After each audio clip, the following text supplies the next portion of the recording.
तो मैं मेरे आग्रह पर यहाँ आए सभी पत्रकार बंधुओं का आभार व्यक्त करती हूँ और साथ ही कुछ पत्रकार बंधुओं से मैं शिकायत भी रखती हूँ कि सीमा विस्तार जैसे अहम विषय पर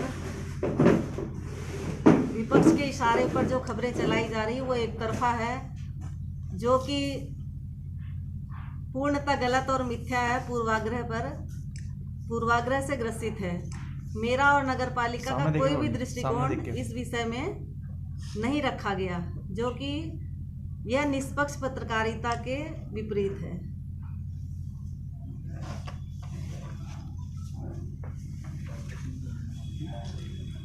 आज सीमा विस्तार को सांप्रदायिक रंग देकर उसका विरोध मेरे बोर्ड के सभासद फ़हीम शाहनवाज एवं उनके साथी कर रहे हैं, जो कि पूर्ण रूप से गलत है।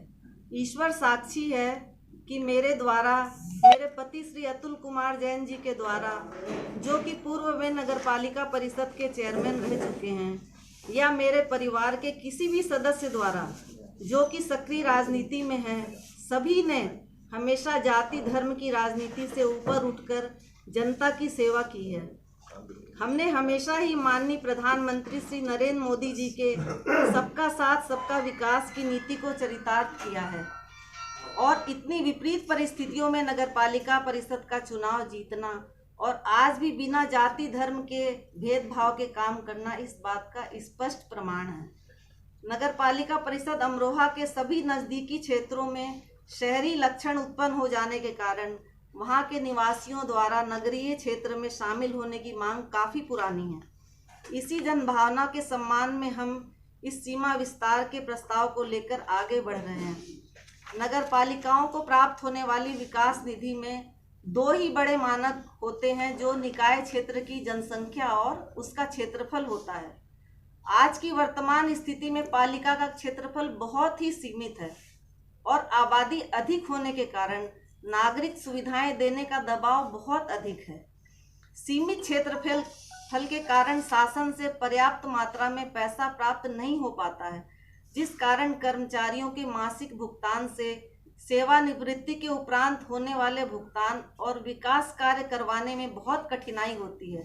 सीमा विस्तार होने के बाद शासन द्वारा मिलने वाले पैसे में वृद्धि होगी, जिससे उपरोक्त कार्यों में काफ़ी आसानी हो जाएगी।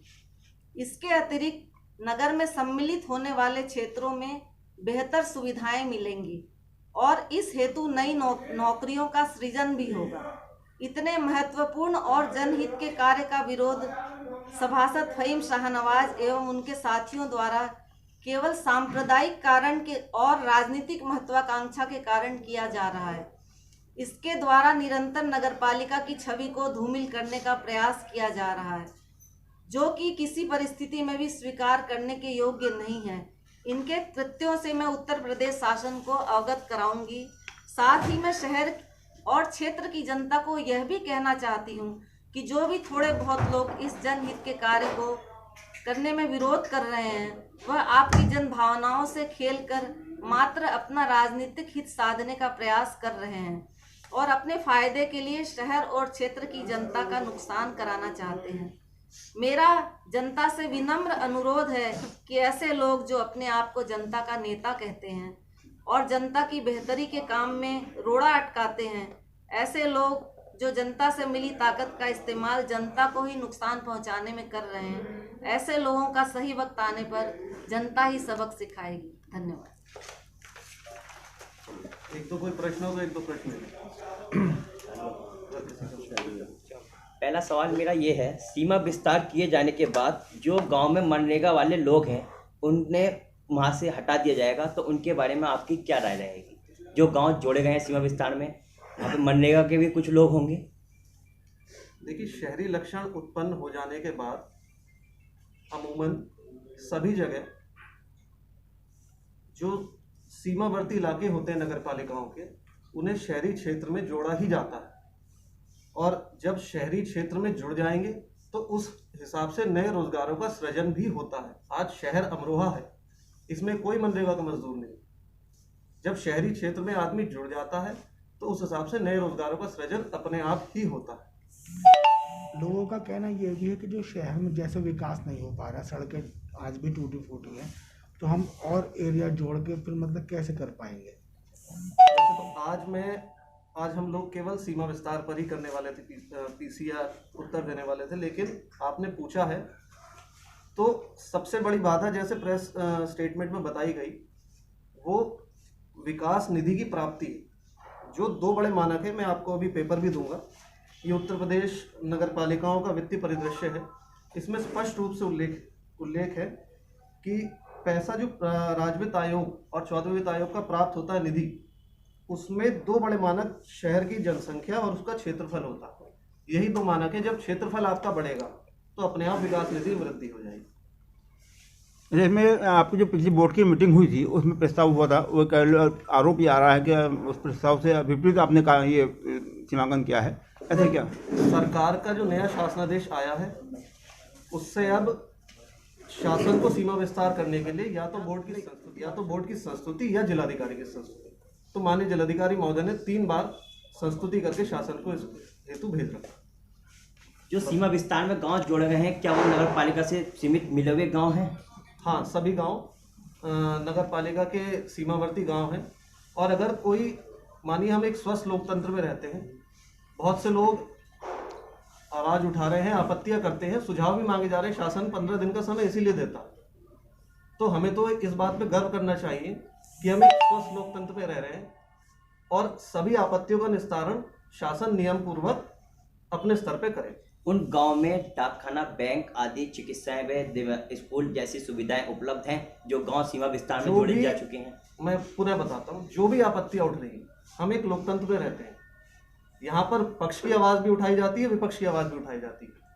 जो भी आपत्ति आएंगी या जो भी सुझाव आएंगे उनका निस्तारण, मैं पुनः बताता हूँ, शासन परीक्षण करके अपने स्तर पे करे। अभी आपने एक सवाल ये कहा कि जो भी है लोकतंत्र की आवाज़ में हर किसी का उठाने का महत्व होता है। जब मीडिया ने खबर छापी तो आपने कह दिया विपक्ष से मिलीजुली खबर छाप रहे हैं।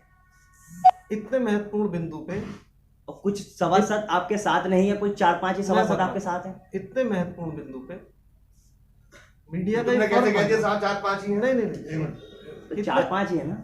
सब लोगों को अभी इंफॉर्मेशन भी नहीं है। इतने लोग तो अमूमन काम कराने या अपने मिलने जुलने रोज आते ही, तो इतने महत्वपूर्ण बिंदु पे इनकी हो रही है, आपकी पीसी हो रही है, आप बीच में कोई जवाब दे रहे हैं। सुनिए, आप मत दीजिए ना जवाब, बीच में पीसी उनकी हो रही है। आप सुनिए, इतने महत्वपूर्ण बिंदु पे हमारा कहना ये है कि जब ये इतना बड़ा जनहित का काम हम करा रहे हैं और कोई विरोध कर रहा है, तो खबर जब आप मीडिया छापे तो उस पर दोनों के वर्जन लगने चाहिए, पक्ष और विपक्ष, जो कि ऐसा 2-3 बार नहीं। मीडिया को मैंने 5 सवाल कर दिए। अमरोहा नगर पालिका में सभासद भाजपा के 20 हैं, उनमें से कुल 4 सभासद यहाँ पर मौजूद हैं। ये और सभासद क्यों नहीं? 20 सभासद है। 5 सवाल में कर दिया था ऑब्जेक्शन सीमा विस्तार पर। 5 सवालों का उत्तर मैंने देने को कहा था, हम लोग कर चुके।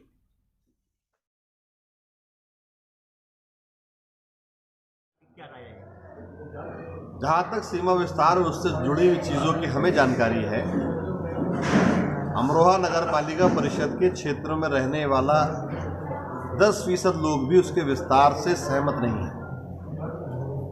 दूसरा, जिस तरह से जोड़ा गया है कि एक रोड पे तो आपने 10 किलोमीटर तक का गांव जोड़ दिया, एक रोड पे आपने सिर्फ 4 किलोमीटर तक के गांव जोड़े, और एक तरफ आपने एक भी गांव नहीं जोड़ा। हमारा ऑब्जेक्शन ये है कि अगर नगर पालिका को आप सेंटर मानते हैं तो चारों तरफ रेडियस उसके बराबर कर दीजिए।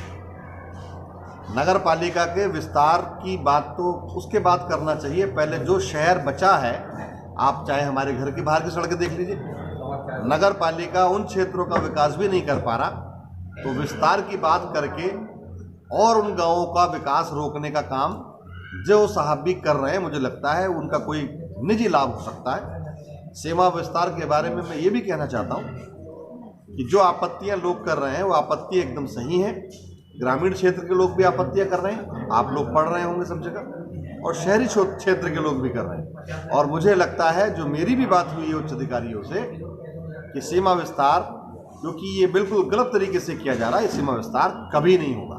पालिका अध्यक्ष जी का कहना है कि मानकों को रखकर सीमा विस्तार किया जा रहा है। मुझे लगता है कि पालिका अध्यक्ष जी को सीमा विस्तार संबंधी नियम कायदे दोबारा से पढ़ने की जरूरत है।